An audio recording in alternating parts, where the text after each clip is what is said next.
Well, this past Wednesday night, we had a good time of praying together, and then Friday, a great time of people praying together. And on Wednesday nights, we're beginning a series going through Jim Cibola's book, Fresh Wind, Fresh Fire. It's an older book, and one I have read a couple times, but it's one that is just extremely challenging. And I encourage you to pick up a copy of this, whether you come on Wednesday night or not, to pick up a copy and read this, because it will challenge you in your prayer life to begin to pray, to believe in a God who is able to move mountains. And one of the things, there was three things that I said when I came here 16 and a half years ago, 17 come June. Wow.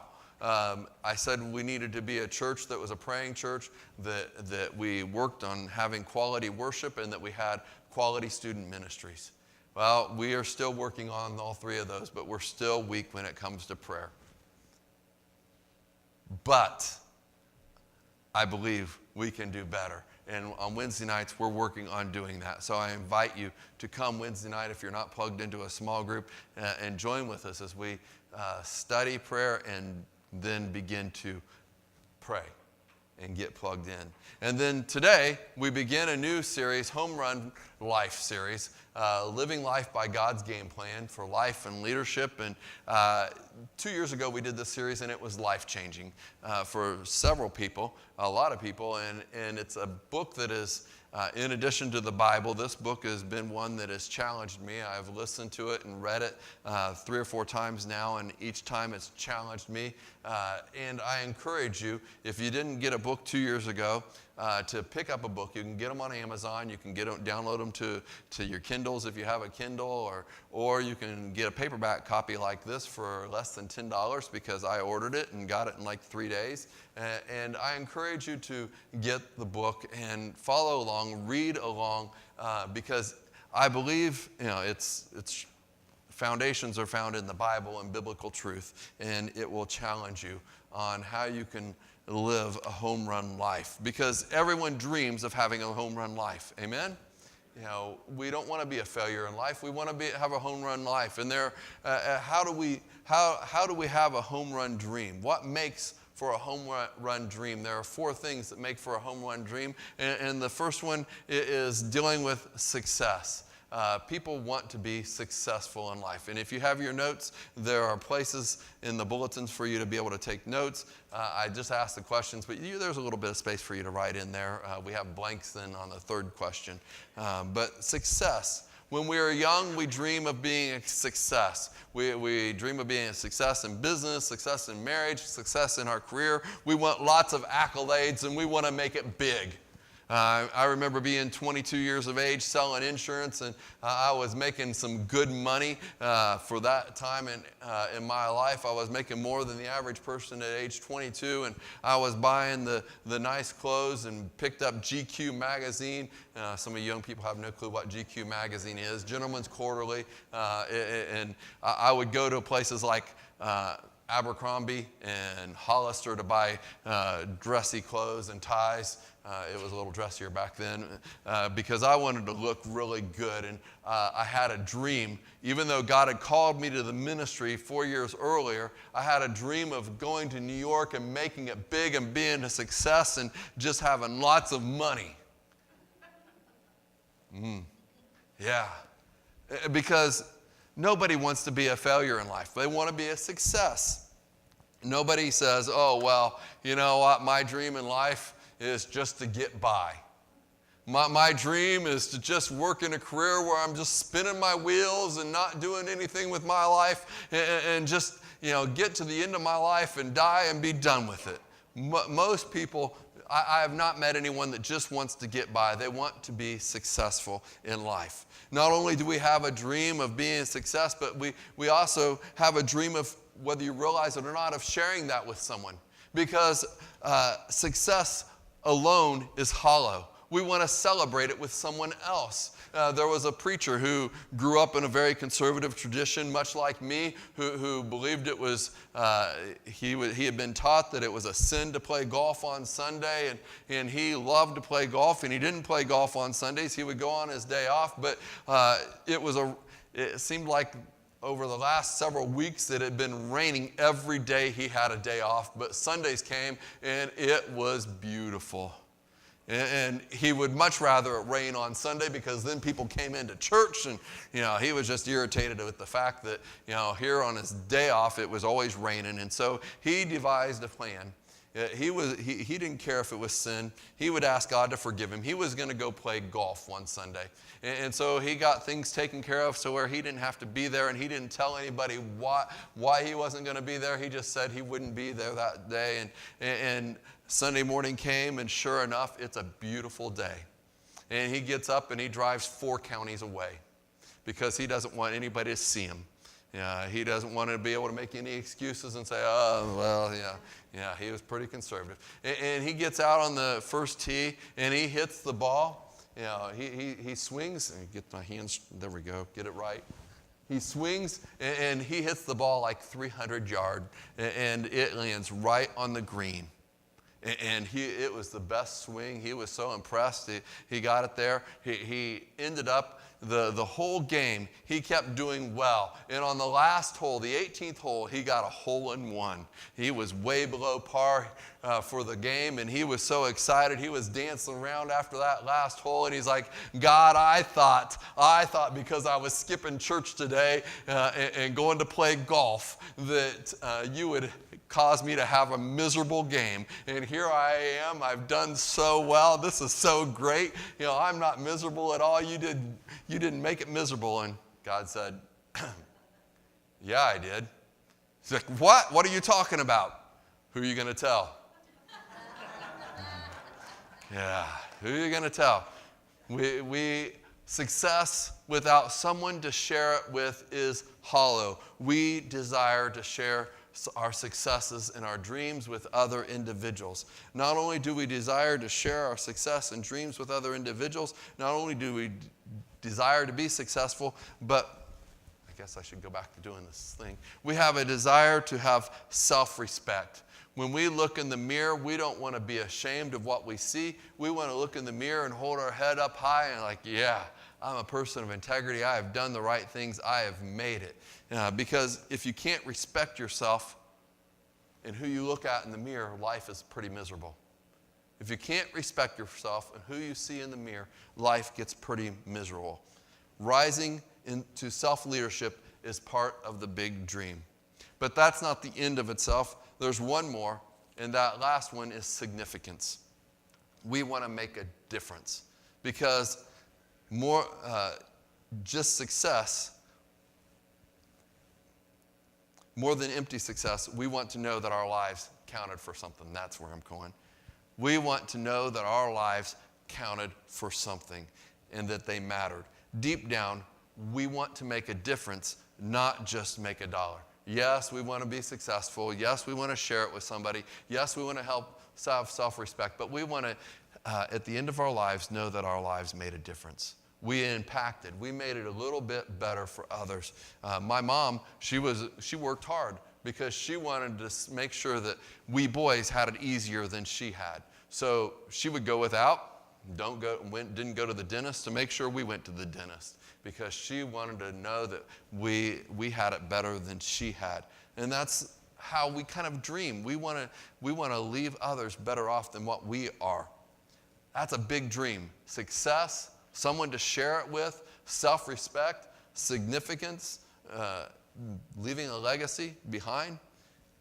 That's huge. Many of us, we will shoot for that and we'll succeed with one or two of them, but we crash and fail with the others. This morning, we want to talk about how we can have a home run dream and we can succeed at all 4 of those areas. And we're going to look at the life of Joseph found in Genesis chapter 37 through 50. Now, you can turn there if you want, but that's a lot for me to read, so I'm not going to read chapters 37, 38, 39, 40, 41, 42, all the way through 50 this morning because we would be here till 2 o'clock, and it would probably be up in the 30 degrees when we got out of here. That might be okay, but you might fall asleep while I was reading all of that, especially if your bladders are full. So we will continue on.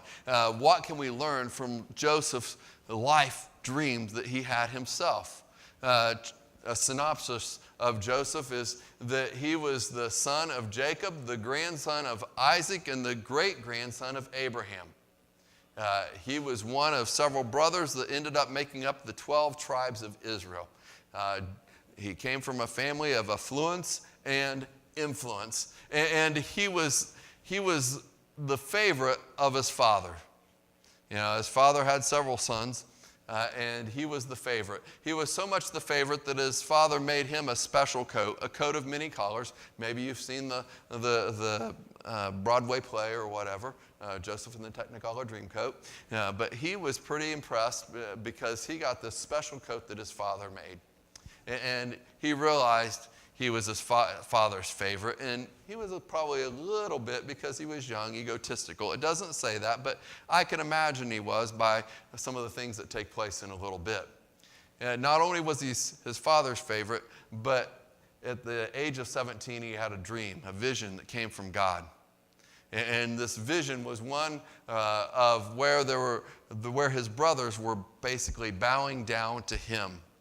And being the young man that he was all excited because he was his father's favorite and had that special coat of many collars.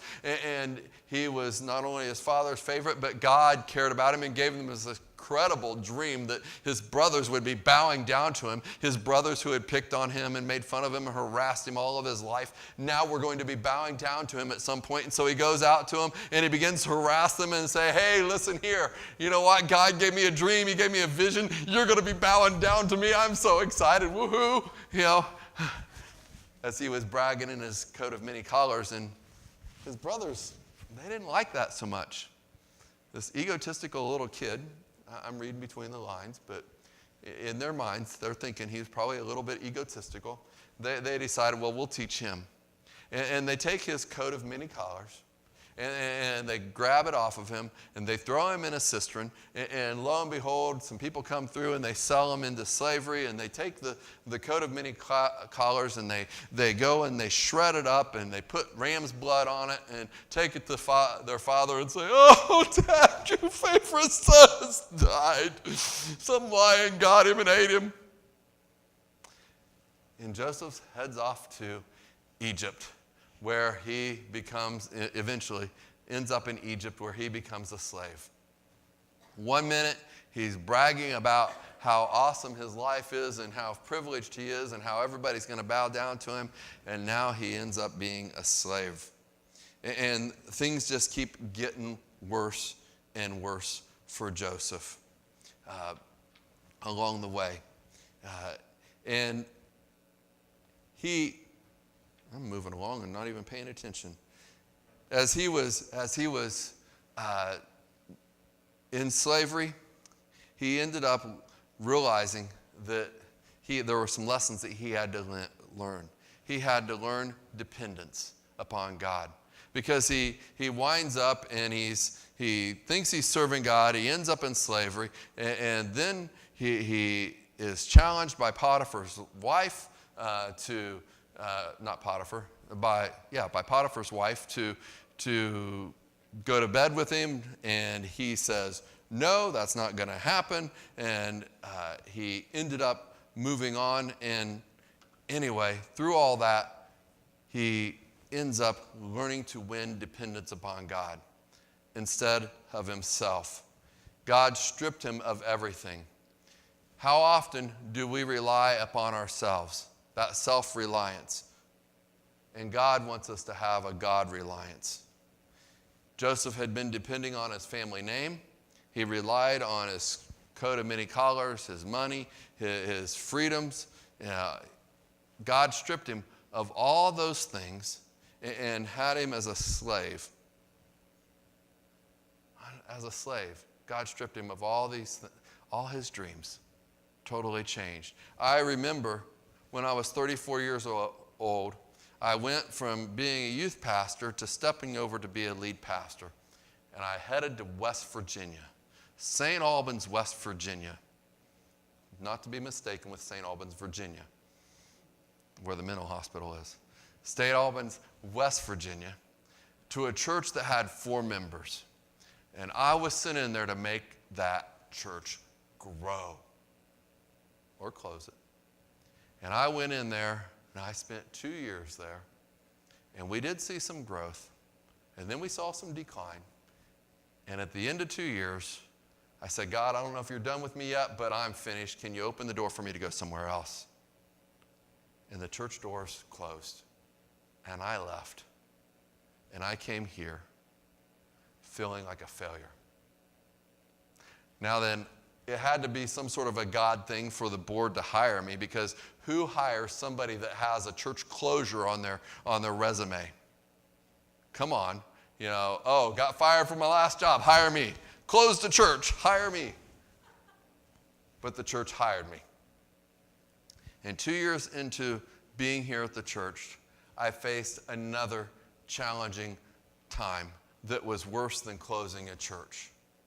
And I came to a point, much like Joseph, where I was wondering, where are you, God?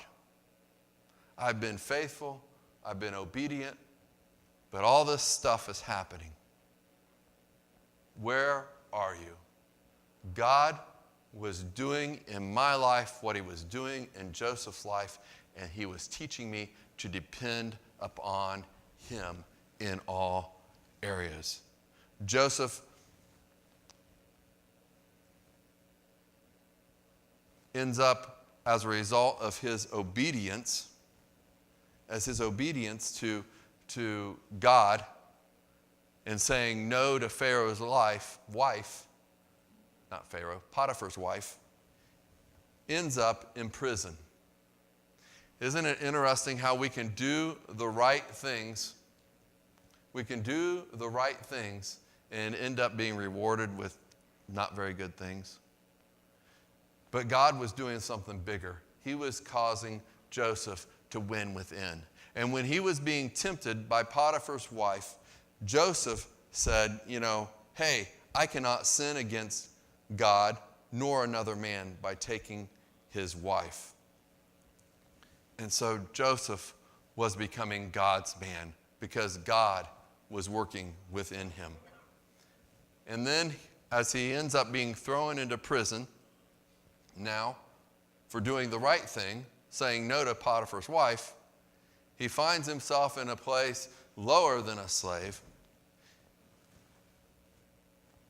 And he begins to realize, you know what? Maybe I had been a little bit egotistical in how I treated my brothers with arrogance, how I even treated the servants that were in my own household.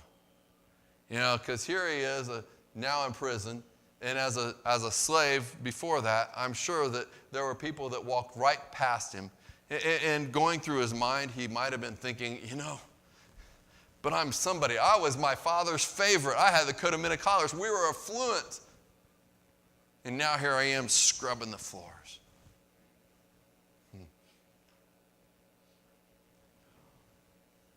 God began to do a work in Joseph's life, helping him to win with others, because he realized that it's redefining when you become the person that you once dismissed.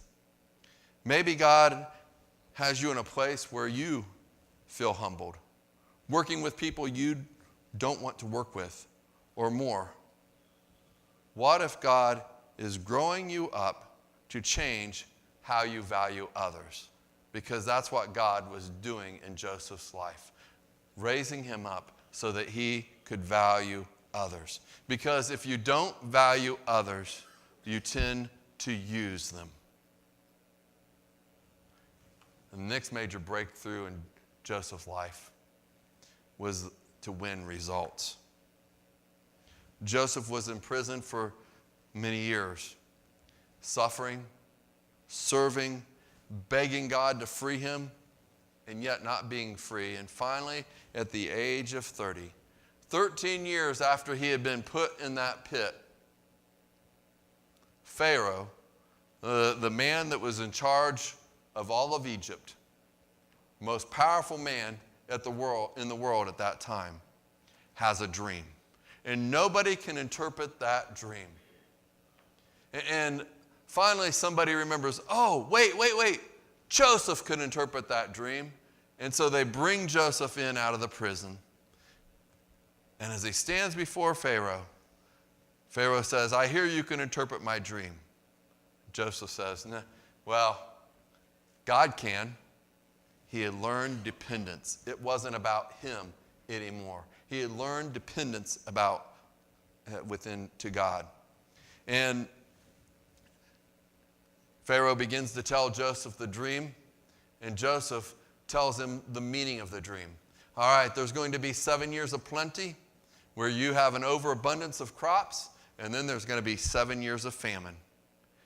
And then he begins to give him a plan of action. This is what you need to do during those 7 years of plenty so that you can survive the 7 years of famine. And he ended up going from being a prisoner to second in command over all of Egypt. Second in command over all of Egypt. Wow. That's pretty high. In one day, he rises to that position. And now, people are coming in and bowing before him. Fast forward, there's been the 7 years of plenty, and now they're 2 years into the famine. And Egypt has food, but all around Egypt, nobody has food. And there's this group of men that come from his hometown because they don't have any food, and they're coming to buy food from Egypt. And it was his brothers. And lo and behold, they bowed down to him. The dream that Joseph had been so arrogant about, you're all going to bow down to me, and they dismissed, had now come to fruition. But God had changed Joseph. He changed him. And when his brothers finally realized who he was, they were afraid. Oh, man. This is our brother. We sold him into slavery. What's he going to do? He's going to slit our throat. He's going to cut our heads off. He's going to torture us. We're going to be in prison. Oh, why did you do this to him? And blaming themselves, whatever. And Joseph says, wait, hold on. Hold on.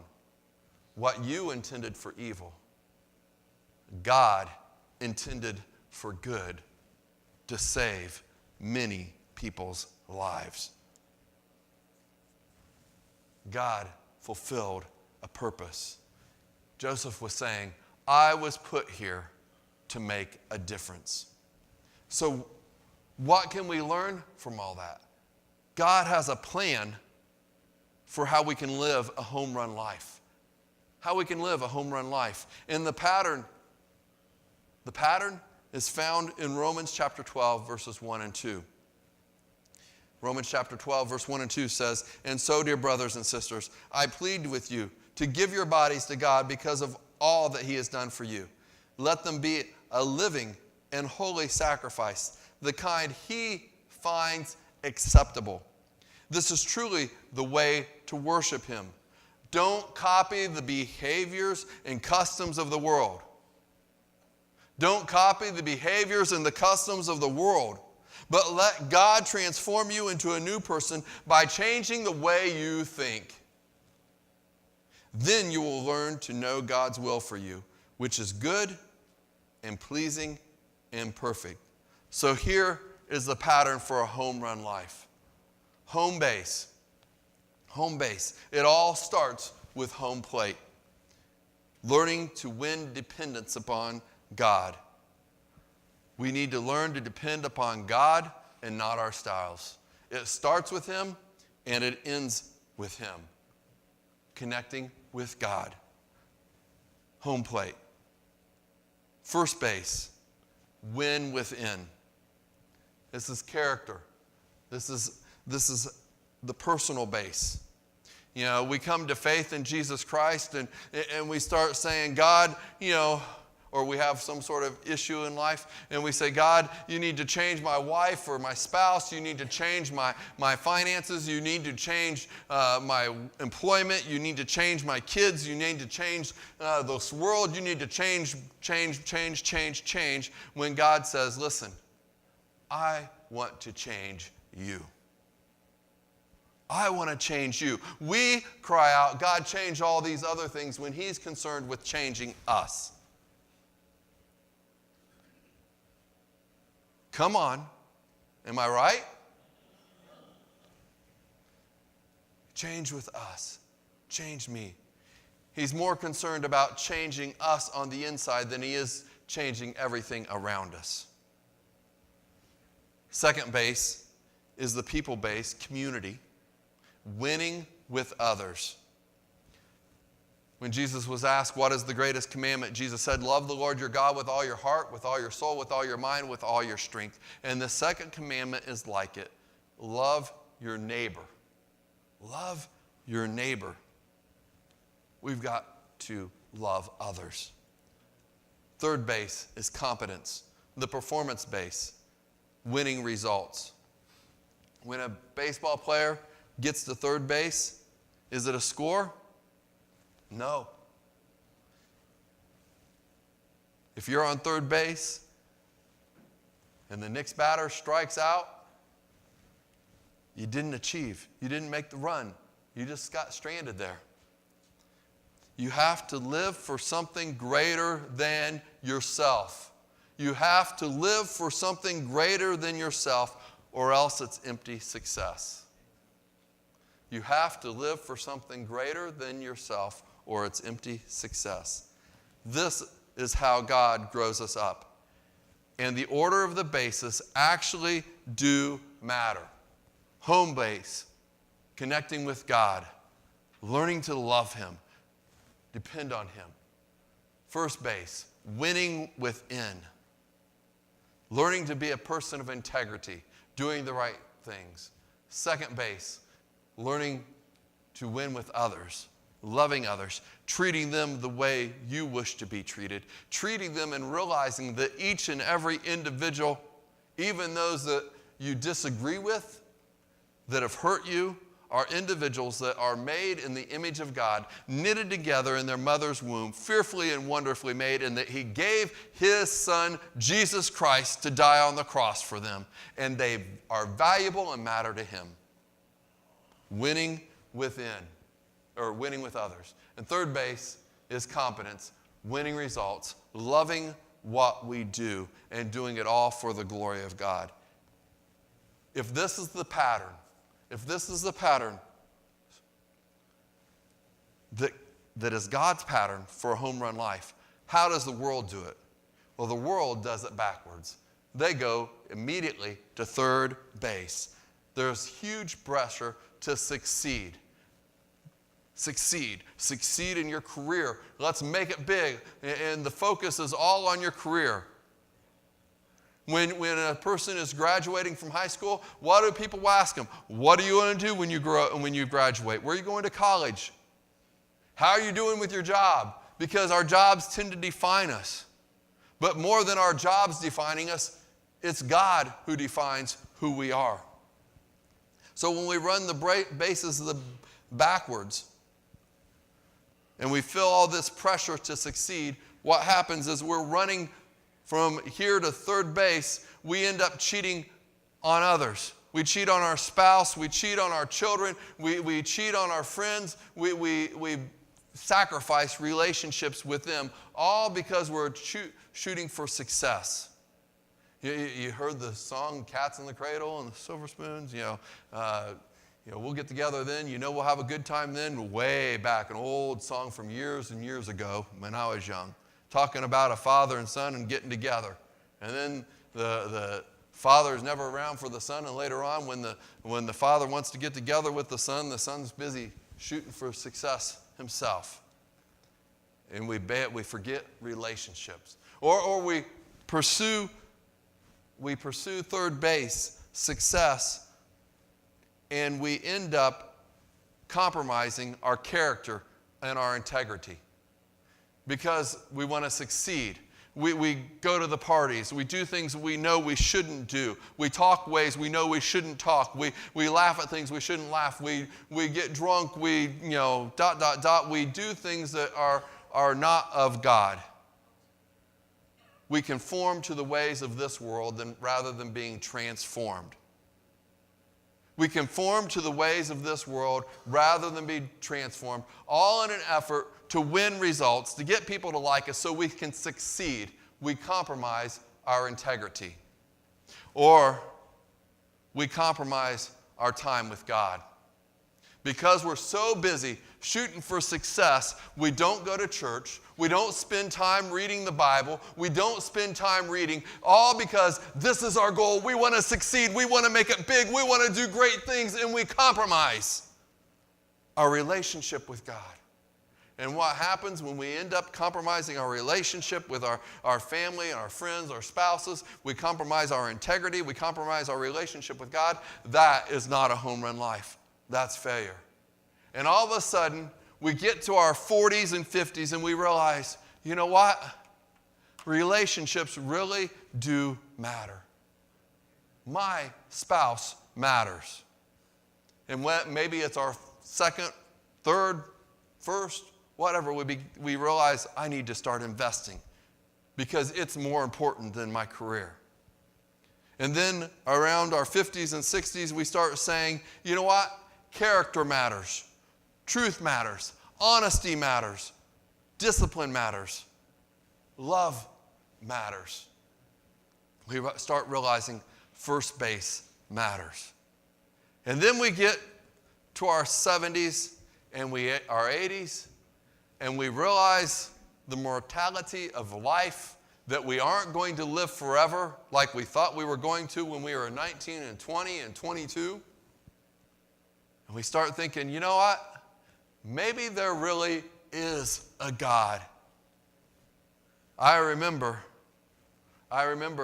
meeting with Brother Blankenbeckley up in Michigan. That's a big name. Everybody called him Mr. B and Mrs. B. But I called him Mr. Blankenbeckley because I love saying the name, because I'm obnoxious that way. Mrs. Blankenbeckley came to church. She was a Christian. She loved God, but he was not a Christian. He'd been raised in a Christian home. And he ends up in the hospital. He's dying. And my lead pastor went to visit him and shared with him the hope of Jesus Christ, and he didn't accept it. No, I've done too much wrong. I went to him and shared with him, no, I've done too many things wrong. And then Reverend Eldon Nelson goes and visits him, who is a retired pastor emeritus of the church, who's now in heaven. He's like, you didn't do too much wrong. God's waiting. And Charles Blankenbeckley, just a week before he died, gave his life to Jesus Christ. And he pulled his family in and began telling them, don't make the same mistakes I made. I wish I would have done this years ago. And he shared that with me as well. I wish I wouldn't have waited to put God first and ask him to forgive me. And you know what? We get to that point that we realize we don't live forever. And there is a God.